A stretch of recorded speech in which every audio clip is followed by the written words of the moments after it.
2026 ஆட்சி அதிகாரத்தில் பங்கு வேண்டாம் என்று விசிக பொதுச் செயலாளர் ரவிக்குமார் பேசியிருக்கிறார். அந்த அண்மை செய்தியை பார்த்து வருகிறோம். பிரியங்கா வணக்கம். ஆட்சி அதிகாரத்தில் பங்கு என்பது 2026 விடுதலை சிறுத்தைகள் கட்சிக்கு இல்லை என்று அக்கட்சியின் பொதுச் செயலாளர் ரவிக்குமாரே பேட்டி கொடுத்திருப்பது ஒரு சர்ச்சையாகவும் அதே நேரத்தில் ஒரு பரபரப்பாகவும் பார்க்கப்படுகின்றது. அவர் பேசிய அந்த கருத்து என்பது, அதாவது விசிகாவினுடைய நெடுநாள் கனவு, கட்சியினுடைய தலைவர் திருமாவளவன் அவர்கள் குறிப்பிடுவது போல பல ஆண்டுகளாக அந்த கட்சியினுடைய கனவு என்பது விடுதலை சிறுத்தைகள் கட்சி ஆட்சி அதிகாரத்தில் பங்கு பெற வேண்டும். சமீபத்தில் கூட அமைச்சரவையில் இந்த முறை விசிகா பங்கு பெற வேண்டும் என்ற அந்த கோஷங்கள் எழுந்திருந்தது. இந்த நிலையில கட்சியினுடைய பொதுச் செயலாளரும் விழுப்புரம் எம்பியுமான ரவிக்குமார் இன்று காலையில அவர் ஒரு நூலக திறப்பு விழா நிகழ்ச்சியில பங்கேற்றார்.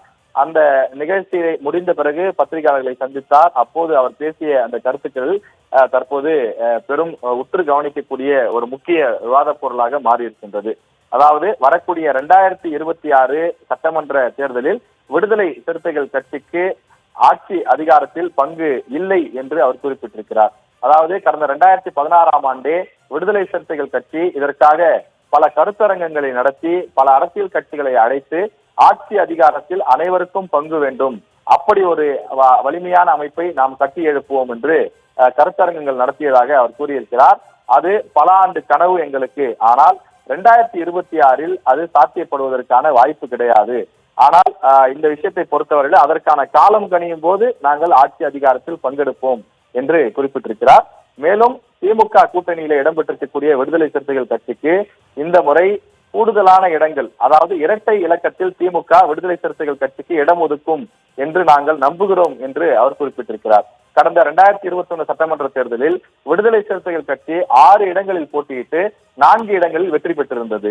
நாடாளுமன்ற தேர்தலில் கூட கூடுதலாக இடங்கள் வேண்டும் என்று விடுதலை சிறுத்தைகள் கட்சி சார்பில் கடுமையாக அந்த கோரிக்கைகள் வைக்கப்பட்டது, வலியுறுத்தப்பட்டது.